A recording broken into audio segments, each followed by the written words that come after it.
Wake him அப். இந்த wake him அப்படிங்கிறது wake him அப்படின்னு வச்சுருங்க. சரிங்களா? வேக் ஹிம் அப்னா வேக் ஹிம் அப், அவரை எழுப்பு, இல்லை அவனை எழுப்பு அப்படின்னு அர்த்தங்களா? சரி, அவரை எழுப்பாத அப்படின்னா டோன்ட் வேக் ஹிம் அப்.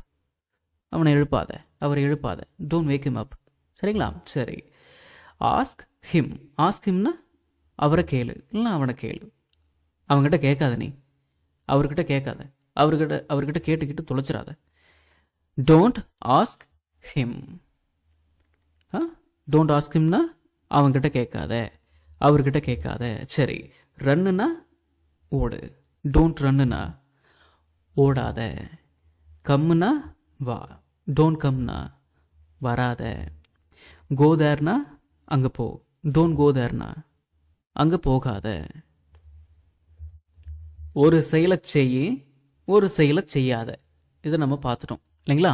சரி சரி, இப்போ கவனிங்க. I eat non veg food. இதுக்கு என்ன தமிழ் அர்த்தம்னு நீங்கள் நினைக்கிறீங்க? சரி சரி, தமிழ் அர்த்தம் இருக்கட்டும். இப்போ நான் உங்களுக்கு நடத்திட்டு இருக்கிறது என்னென்னா சிம்பிள் ப்ரெசன்ட் டென்ஸ் நடத்திட்டு இருக்கேன். நான் தலைப்பு வந்து சிம்பிள் ப்ரெசன்ட் டென்ஸ்னு கொடுக்கலையே தவிர, இப்போ நான் உங்களுக்கு நடத்திட்டு இருக்கிறது எல்லாமே என்னது? சிம்பிள் ப்ரெசன்ட் தான். சரிங்களா? அதனால் கொஞ்சம் கவனமாக கவனிங்க. சரி சரிங்களா? சரி. இப்போ வந்து ஐ ஈட் அப்படின்னா ஐ ஈட், இதுக்கு என்னப்பா தமிழ் அர்த்தம் அப்படின்னு நிறைய பேர் கேட்குறேன். அவங்களாம் என்ன சொல்கிறாங்க அப்படின்னா, நான் சாப்பிடுகிறேன் அப்படின்னு அர்த்தமா. அப்போ ஐ எம் ஈட்டிங்னா அதுக்கு என்ன அர்த்தம்? நான் சாப்பிட்டு கொண்டு இருக்கிறேன். சரி, நான் சாப்பிடுகிறேன் அப்படிங்கிறதுக்கும் நான் சாப்பிட்டு கொண்டு இருக்கிறேன் அப்படிங்கிறதுக்கும் என்ன வித்தியாசம் அப்படின்னு கேட்டால், அது அது அது அவ்வளோதான். சும்மா நம்ம வந்து ஒரு விஷயம் கற்றுக்குறோம் அப்படின்னா ஏனோ தானோன்னு கற்றுக்கக்கூடாது. ஏதோ சொல்கிறாங்க நாம் கேட்டுட்டு போகிறோம் அப்படின்லாம் இருக்கக்கூடாது. புரியுதுங்களா? ஐ ஈட் அப்படின்னா நான் சாப்பிடுகிறேன், அது என்ன அர்த்தம்? நான் எனக்கு ஒன்றும் புரியல. ஐ ஈட் அப்படின்னா நான் சாப்பிடுவேன் அப்படின்னு அர்த்தம். இந்த சாப்பிடுவேன் அப்படின்ற நான் அப்படி சொன்ன உடனே எதிர்காலத்துக்கு போயிடக்கூடாது. நான் எதிர்காலத்தில் சாப்பிடுவேன் அப்படி கிடையாது. நான் வழக்கமாக சாப்பிடுவேன் அர்த்தம். நான் வந்து ஏதோ ஒரு வீடியோவில் சொல்லியிருக்கிறேன்னு நினைக்கிறேன். இந்த சிம்பிள் ப்ரெசன்ட் வாக்கியங்களை நீங்கள் பார்த்தீங்கன்னா, அந்த வாக்கியங்களை நீங்கள் தமிழில் டிரான்ஸ்லேட் பண்ணும் பொழுது, அதாவது சிம்பிள் ப்ரெசன்ட் வாக்கியங்களை நீங்கள் தமிழில் டிரான்ஸ்லேட் பண்ணும் பொழுது இந்த வழக்கமாக அப்படின்ற ஒரு வார்த்தையை சேர்த்துக்கோங்க. சரிங்களா? ஐ ஈட் அப்படின்னா நான் சாப்பிடுவேன் அப்படின்னு அர்த்தம். அதாவது வழக்கமாக நான் சாப்பிடுவேன். என்னத்தை? நான்வெஜ் ஃபுட், அசைவ உணவை. நான் அசைவ உணவு சாப்பிடுவேன் வழக்கமாக. இப்போ யாரோ ஒருத்தங்க நீங்கள் நான்வெஜ் ஃபுட் சாப்பிடுவீங்களா அப்படின்னு கேட்டாங்கன்னா நீங்கள் எப்படி பதில் சொல்லணும்? நான் சாப்பிடுவேனே. இப்போ நான் சாப்பிடுவேன் அப்படின்னா என்னது? நீங்கள் சொல்கிறீங்களா என்ன, நான் எதிர்காலத்தில் வந்து ஏதோ ஒரு நாளில் சாப்பிடுவேன் அப்படின்னு சொல்கிறீங்களா? இல்லை, நீங்கள் வழக்கமாக சாப்பிடுவீங்க. என்னத்தை? நான்வெஜ் ஃபுட்டை. அது நீங்கள் சொல்கிறீங்க இல்லைங்களா? அதனால் இந்த சாப்பிடுவேன் அப்படின்ற வார்த்தையை பார்த்துக்கிட்டு நீங்கள் குழம்பிக்க கூடாது. சரிங்களா? நான் வழக்கமாக அசைவ உணவு சாப்பிடுவேன், என் வாழ்க்கையில் அதை நான் சாப்பிட்றது உண்டு வழக்கமா அப்படின்னு அர்த்தம். ஐ ஈட் நான்வெஜ் ஃபுட் அப்படின்னா என்ன அர்த்தம்? நான் நான்வெஜ் ஃபுட் சாப்பிடுவேன், நான் வழக்கமாக சாப்பிடுவேன் அப்படின்னு அர்த்தம். சரிங்களா? சரி சரி, நான் நான்வெஜ் ஃபுட் சாப்பிடுவேன் அப்படின்னு சொல்கிறதா இருந்ததுன்னா ஐ ஈட் நான்வெஜ் ஃபுட் அப்படின்னு சொல்லுவீங்க.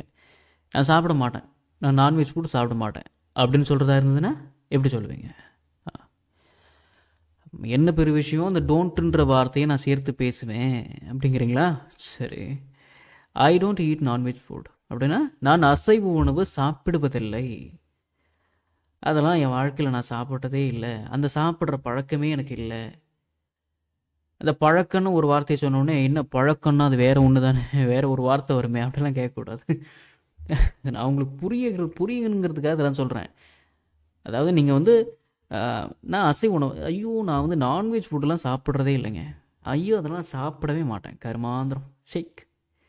ஆமாம், ஒரு சில பேர் இப்படி சொல்கிறது உண்டு இல்லையா? சரி, அந்த மாதிரி சொல்கிறதா இருந்ததுன்னா I don't eat non veg food. ஐயோ நான் அதை நான்வெஜ் ஃபுட்டெலாம் நான் சாப்பிடவே மாட்டேன். இப்போ சாப்பிடவே மாட்டேன் அப்படின்னா நம்ம தமிழ் அப்படி பேசுகிறோம். இப்போ சாப்பிடவே மாட்டேன் அப்படின்னு நான் உங்கள்கிட்ட சொன்னால் நீங்கள் என்ன நீங்கள் குழம்பிக்கிறீங்க. என்னது? ஒருவேளை சாப்பிட மாட்டேன், இந்த மாட்டேன் அப்படின்ற ஒரு வார்த்தையை பார்த்துக்கிட்டு அது ஒருவேளை இது எதிர்காலமாக இருக்குமோ அப்படிலாம் நினச்சிக்கூடாது. சரிங்களா? ஐயோ நான் நான்வெஜ் ஃபுட்டெலாம் சாப்பிட மாட்டேன், I don't eat non veg food. I don't eat non veg food. சரிங்களா, புரியுதுங்களா? சரி சரி, இப்போ கவனிங்க. ஐ ஈட் நான்வெஜ் ஃபுட் அப்படின்னா நான் அசைவ உணவு சாப்பிடுவேன். இப்போது அவன் நான்வெஜ் ஃபுட் சாப்பிடுவான், அவரு நான்வெஜ் ஃபுட்டெல்லாம் சாப்பிடுவார், அவர் அசைவம் சாப்பிடுவார். எப்படி சொல்லலாம்? He eats non veg food. சரி, இப்போ கவனிங்க. இந்த வந்து இங்கிலீஷ் வந்து நான் வந்து ஒரு வீடியோ அப்லோட் பண்ணேன் அப்படின்னா ஒரு 1000 பேர் பார்க்குறீங்க. சராசரி ஒரு குறைஞ்சபட்சம் ஒரு 1000 பேர் பார்க்குறீங்க. இந்த 1000 பேரில் யார் யார் எந்தெந்த லெவலில் இருக்கிறாங்கன்னு எனக்கு தெரியாது. அதனால் நான் வந்து சின்ன குழந்தைங்களுக்கு நடத்துகிற மாதிரி தான் நான் நடத்துவேன். அதனால் உடனே நீங்கள் கமெண்ட் செக்ஷனில் வந்து நாங்கள் என்ன சின்ன குழந்தைங்களா, ஏன் இப்படி நடத்திட்டு இருக்கிறீங்க அப்படிலாம் கேட்கக்கூடாது. சரிங்களா? சரி, இப்போ கவனிங்க. இப்போது இந்த முதல் வாக்கியத்தில் ஐ ஈட்னு வந்திருக்கு. அது ஏன் ஹீ ஈட்ஸ்னு வந்திருக்கு? ஏன் எஸ்ங்கிறது சேர்ந்து வந்திருக்கு? ஏன்னா இந்த ஹீ ஷீ இட்டு வந்துருச்சுன்னா அதுக்கு பக்கத்தில் வரக்கூடிய ப்ரெசன்ட் டென்ஸ் வெர்பு, அதாவது V1 வெர்புன்னு சொல்லுவோமா இல்லைங்களா? இந்த ஈட்டு, கம்மு, கோ, ரன்னு இதெல்லாம் இந்த ஹீ ஷீ இட்டுன்ற வார்த்தைக்கு பக்கத்தில் வந்துருச்சுன்னா அப்போ நாம் இந்த எஸ்ன்ற வார்த்தையை சேர்த்துக்கணும். அது வந்து என்னது? இலக்கண விதி. அது வந்து ஏன் வருது அப்படிலாம் கேட்கக்கூடாது. சரிங்களா? அது போட்டாகணும். அப்படி போட்டு தான் பேசணும். சரிங்களா? ஹி ஈட்ஸ், அந்த எஸ்ன்ற வார்த்தை சேர்ந்து தான் வரணும். ஹி ஈட்ஸ் நான்வெஜ் ஃபுட்டுனா அவர் அசைவ உணவு சாப்பிடுவார். இப்போ நானே வந்து சாப்பிட்றாருன்னு சொல்கிறேன் இல்லைங்களா? சரி, மன்னிச்சுக்கோங்க. அவர் அசைவ உணவு சாப்பிடுவார் வழக்கமாக. அவர் நான்வெஜ் சாப்பிடுவார். இப்போ அவர் வந்து நான்வெஜ் ஃபுட்டே சாப்பிட மாட்டார். அதெல்லாம் சாப்பிடவே மாட்டார் அப்படின்னு எப்படி சொல்வீங்க? அவன் நான்வெஜ் ஃபுட்டெல்லாம் சாப்பிட மாட்டான் அப்படின்னா he doesn't eat non veg food அப்படின்னு சொல்லுங்கள். அவர் நான்வெஜ் ஃபுட்டெல்லாம் தொட்டு கூட பார்க்க மாட்டார். அவர் சாப்பிட மாட்டார். அவன் சாப்பிட மாட்டான் என்னத்தை? நான்வெஜ் ஃபுட்டை. சரிங்களா? சரி, இப்போ தான் சொன்னேன். இந்த ஹீ ஷீட்டு வந்துருச்சுன்னா அதுக்கு பக்கத்தில் வரக்கூடிய இந்த ப்ரெசன்ட் டென்ஸ் வெர்பு கூட எஸ்ங்கிறத சேர்த்துக்கணும். அப்போ ஏன் இந்த வாக்கியத்தில் ஈட்ஸ்னு வரலை? ஆமாம், நான் சொன்னது இன்னும் உண்மைதான். ஆனால் ஹீன்ற வார்த்தைக்கு பக்கத்தில் இந்த டஸ்ன்ட்டு இந்த வார்த்தை வந்துட்டு ஒரு வாக்கியத்தில் இந்த டஸ்ன்ட்டுன்ற வார்த்தை வந்துருச்சுன்னா அந்த வாக்கியத்தில் நம்ம என்ன சேர்த்துக்கக்கூடாது? இந்த எஸ்ன்ற வார்த்தையை நம்ம சேர்த்துக்கக்கூடாது. ஹீ டசன்ட் ஈட் அப்படின்னு தான் சொல்லணுமே தவிர ஹீ டசன்ட் ஈட்ஸ் அப்படிலாம் சொல்லக்கூடாது. அது ஏன்? அதுவும் ஒரு இலக்கண விதி, அவ்வளோதான். சரிங்களா? சரி, இது நீங்கள் ஞாபகம் வச்சுக்கணும். சரி சரி, இப்போ கவனிங்க.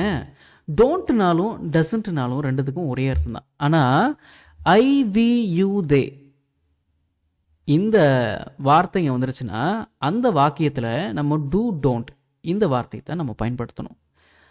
ஆனால் ஹீ ஷீ இட்டு வந்துருச்சுன்னா அதுக்கு நம்ம என்ன பயன்படுத்தணும்? இந்த டூக்கு பதிலாக ஹீ ஷீ இட்டு வந்துருச்சுன்னா டஸ்ஸை பயன்படுத்திக்கணும். ஐ வி யூ தே வந்துருச்சுன்னா டோன்ட்டை பயன்படுத்தணும். ஹீ ஷீ இட்டு வந்துருச்சுன்னா டசன்ட்டை பயன்படுத்திக்கணும். இப்போ எனக்கு தெரியாது அப்படின்னா ஐ டோன்ட் நோ. எங்களுக்கு தெரியாது அப்படின்னா வி டோன்ட் நோ. உனக்கு தெரியாது அப்படின்னா யூ டோன்ட் நோ. அவங்களுக்கெல்லாம் தெரியாது, அவர்களுக்கு தெரியாது அப்படின்னா தே டோன்ட் நோ அப்படின்னு சொல்லலாம். இதுவே அவனுக்கு தெரியாது அப்படின்னா ஹி டசன்ட் நோ. அவளுக்கெல்லாம் தெரியாது அப்படின்னா ஷி டசன்ட் நோ. அதுக்கு தெரியாது, அது எதுக்கோ அதுக்கு தெரியாது அப்படின்னா இட் டசன்ட் நோ அப்படின்னா வாக்கியத்தை அமைக்கணுமே தவிர ஹீ டோன்ட் நோ அப்படின்னு சொல்லக்கூடாது.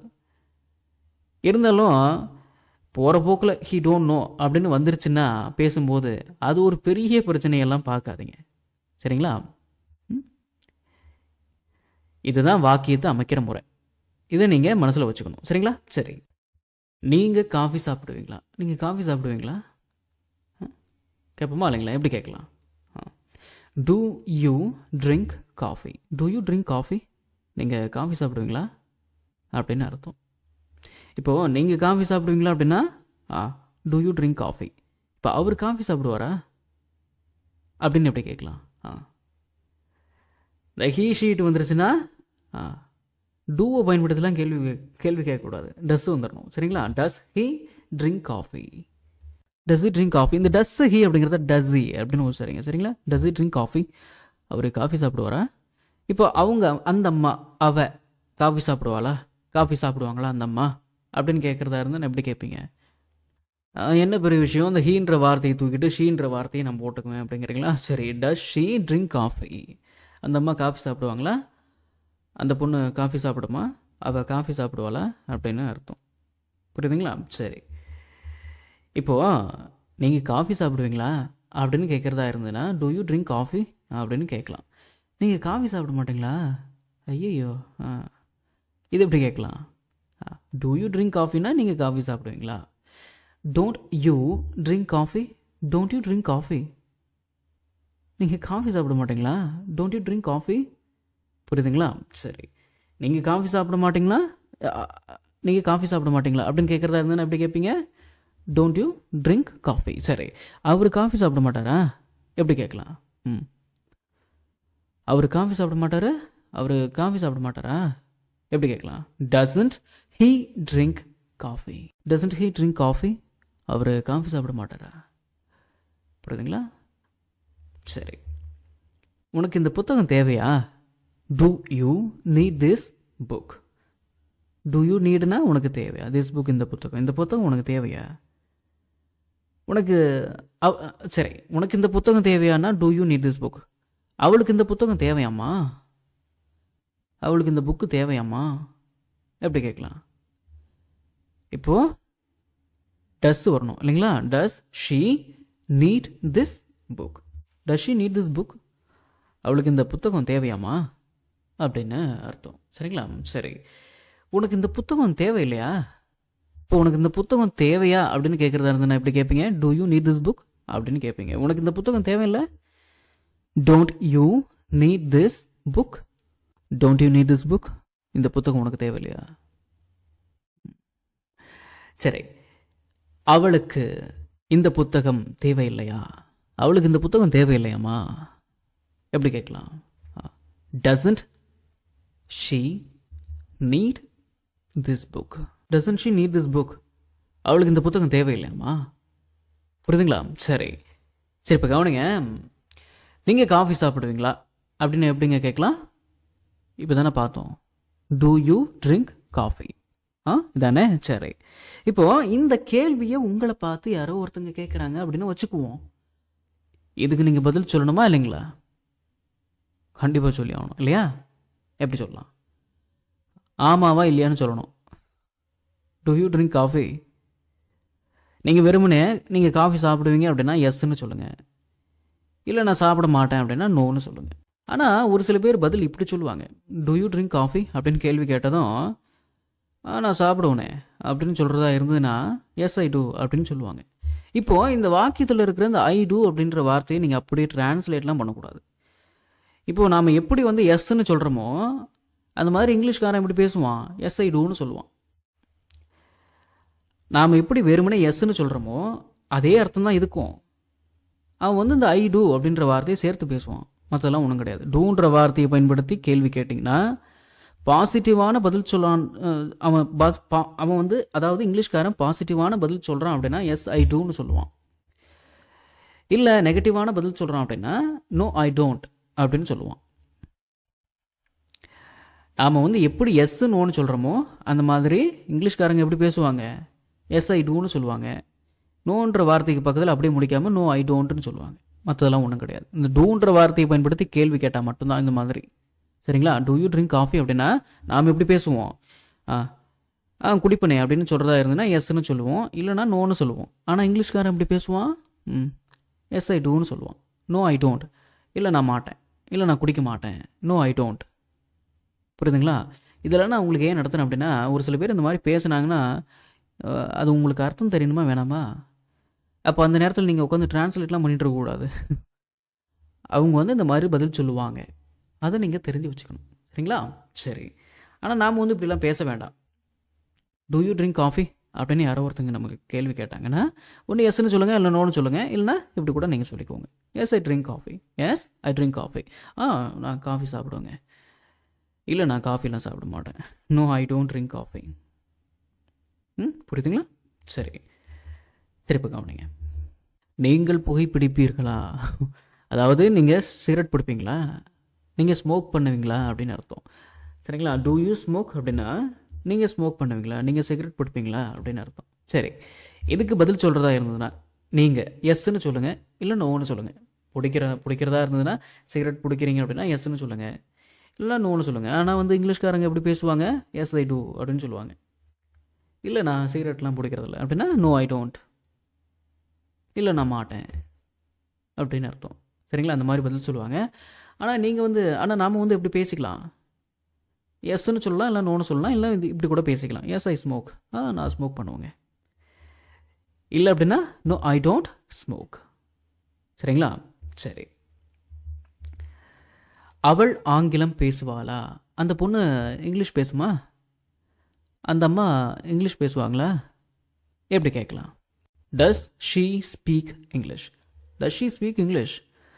அந்த அம்மா, அந்த பொண்ணு இல்லை அவள் இங்கிலீஷ் பேசுவாளா? அந்த பொண்ணு இங்கிலீஷ் பேசுமா? அந்த அம்மா இங்கிலீஷ் பேசுவாங்களா அப்படின்னு அர்த்தம்.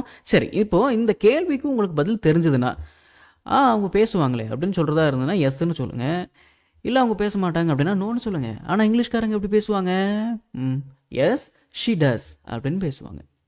அவங்க பேசுவாங்களே, அந்த பொண்ணு பேசுமே, அவள் பேசுவாளே அப்படின்னு சொல்கிறதா இருந்ததுன்னா எப்படி சொல்லுவாங்க? S she does. இல்லை அவள் இங்கிலீஷ்லாம் பேச மாட்டாள், நோ ஷீ டசன்ட். சரிங்களா? நான் திரும்பவும் சொல்கிறேங்க, இந்த ஷீ டஸ் அப்படிங்கிறதுக்கெலாம் அப்படியே வந்து டிரான்ஸ்லேட்லாம் பண்ணிட்டு இருக்கக்கூடாது. சரிங்களா? இந்த மாதிரி அவங்க பதில் சொல்லுவாங்க. நாம் வந்து எப்படி வெறுமனே எஸ்ன்னு நோன்னு சொல்கிறோமோ அந்த மாதிரி தான் இது அவங்களுக்கு. ஷீ டஸ்ன்ற எஸ்ன்னு ஒரு வார்த்தை சேர்த்துக்கிட்டாங்க அப்படின்னா, எஸ்ன்னு சொல்லி பேசுகிறாங்க அப்படின்னா அதுக்கு பக்கத்தில் ஷீ டஸ் அப்படின்ற வார்த்தை வந்துடணும். நோன்னு சொல்லி பேசுனாங்கன்னா ஷீ டஸ்ன்ற வார்த்தையை சொல்லி அவங்க பேசுவாங்க. இது அவங்க வந்து காலங்காலமாக இப்படி பேசிகிட்டு இருக்கிறாங்க. சரிங்களா? அது உங்களுக்கு தெரியணும் அப்படிங்கிறதுக்கு தான் இதெல்லாம் நான் உங்களுக்கு நடத்துகிறேன். சரிங்களா? நீங்கள் வந்து இப்படிலாம் பேசணும் அப்படின்னு நான் சொல்ல கிடையாது. இப்போ டஸ்ஸை பயன்படுத்தி கேள்வி கேட்டாங்கன்னா அவங்க எப்படி பேசுகிறாங்க?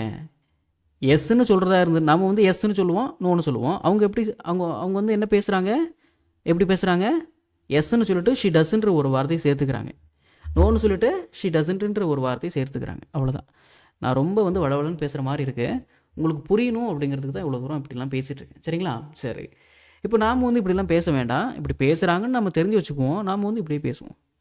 எப்படி? Yes she speaks English. அவங்க இங்கிலீஷ் பேசுவாங்க. No she doesn't speak English. No she doesn't speak English. இல்லை அவங்க இங்கிலீஷ் பேச மாட்டாங்க. புரியுதுங்களா? சரி. அவர் புகைப்பிடிப்பாரா? அவர் சிகரெட் பிடிப்பாரா? எப்படி கேட்கலாம்? இப்போ நீ சிகரெட் பிடிப்பியா அப்படின்னு கேட்குறதா இருந்ததுன்னா டூ யூ ஸ்மோக். அவர் சிகரெட் பிடிப்பாரா அப்படின்னு கேட்குறதா இருந்ததுன்னா டஸ் ஹீ ஸ்மோக். சரிங்களா? Does he smoke. இப்போது இதுக்கு உங்களுக்கு பதில் தெரிஞ்சதுன்னா எப்படி சொல்லணும்? எஸ்ன்னு சொல்லணும். அவர் வந்து சிகரெட் பிடிப்பார் அப்படின்னு சொல்கிறதா இருந்ததுன்னா எஸ்ன்னு சொல்லுங்கள், இல்லைனா நோன்னு சொல்லுங்கள். ஆனால் இங்கிலீஷ்காரங்க எப்படி பேசுவாங்க? இது வந்து பதில் எப்படி சொல்லுவாங்க? அவர் சிகரெட் பிடிப்பார் அப்படின்னு சொல்கிறதா இருந்ததுன்னா எஸ் ஹி டஸ் அப்படின்னு பேசுவாங்க. இல்லை அவர் ஸ்மோக்லாம் பண்ண மாட்டார் அப்படின்னு சொல்கிறதா இருந்ததுன்னா நோ ஹீ டசன்ட் அப்படின்னு பேசுவாங்க. ஆனால் நாம் எப்படி பேசிக்கலாம்? ஒன்று எஸ்ன்னு சொல்லிக்கலாம், இல்லை நோன்னு சொல்லிக்கலாம், இல்லைனா இப்படி கூட பேசிக்கலாம். Yes he smokes. அவர் ஸ்மோக் பண்ணுவாருங்க. இல்லைன்னா நோ ஹீ டசன்ட் ஸ்மோக். இந்த டசன்ட்ன்ற வார்த்தை வந்துருச்சுன்னா ஸ்மோக்ஸ்லாம் வரக்கூடாது, எஸ்லாம் வரக்கூடாது. ஞாபகம் இருக்குங்களா? மறந்துட மாட்டீங்களே? மறக்கக்கூடாது. சரிங்களா? சரி. இப்போ கவனிங்க. இந்த கம்ப்யூட்டர் ஒர்க் ஆகுதா? இந்த கம்ப்யூட்டர் வேலை செய்யுதா? எப்படி கேட்கலாம்? டஸ் த கம்ப்யூட்டர் ஒர்க். இந்த தன்ற வார்த்தைக்கு அந்த இந்த அப்படின்னு அர்த்தம். மனசில் வச்சுக்கோங்க. சரிங்களா? டஸ் த கம்ப்யூட்டர் ஒர்க். இந்த கம்ப்யூட்டர் ஒர்க் ஆகுதா? பக்கத்தில் இருந்து சொல்கிறதா இருந்ததுன்னா இந்த கம்ப்யூட்டர், கொஞ்சம் தூரத்துலேருந்து சொல்கிறதா இருந்ததுன்னா அந்த கம்ப்யூட்டர் அப்படின்னு அர்த்தம் மாறிக்கும். மொத்தத்தில் தன்ற அப்படின்ற வார்த்தைக்கு என்ன அர்த்தம்? அந்த இந்த அப்படின்னு அர்த்தம். சரிங்களா? சரி. டஸ் த கம்ப்யூட்டர் ஒர்க். இந்த கம்ப்யூட்டர் ஒர்க் ஆகுதா? இப்போ இந்த கேள்விக்கு எப்படி பதில் சொல்லலாம்? ஒர்க் ஆகுது அப்படின்னா எஸ்ன்னு சொல்லலாம். ஒர்க் ஆகலைன்னா நோன்னு சொல்லலாம். ஆனால் இங்கிலீஷ்காரங்க எப்படி பேசுவாங்க? S it does. இந்த இட்டுன்ற வார்த்தை எதை குறிக்குது? கம்ப்யூட்டரை குறிக்குது. சரிங்களா? S it does. அது ஒர்க் ஆகுது. நம்ம தமிழ்லையே அந்த கம்ப்யூட்டர் ஒர்க் ஆகுது அப்படின்னு நான் பேசுவோம். கேள்வி கேட்டவுடனே ஒர்க் ஆகுமே அது. அப்படின்னு தானே பேசுவோம். புரியுதுங்களா? சரி, அந்த இட்டுன்ற வார்த்தை எதை குறிக்குது? கம்ப்யூட்டரை குறிக்குது. சரி, இல்லை ஒர்க் ஆகலை, இல்லை அது ஒர்க் ஆகலை அப்படின்னா நோ இட் டஸ் நாட் அப்படின்னு இங்கிலீஷ்காரங்க இந்த மாதிரி பேசுவாங்க. ஆனால் நாம் எப்படி பேசலாம்? எஸ்ன்னு சொல்லலாம், நோன்னு சொல்லலாம், இல்லைன்னா இப்படி கூட பேசிக்கலாம். எப்படி? S it works. அது ஒர்க் ஆகுது. இல்லை அது ஒர்க் ஆகலை அப்படின்னா நோ இட் டசன்ட் ஒர்க். இல்லை அது ஒர்க் ஆகலை. புரியுதுங்களா? சரி.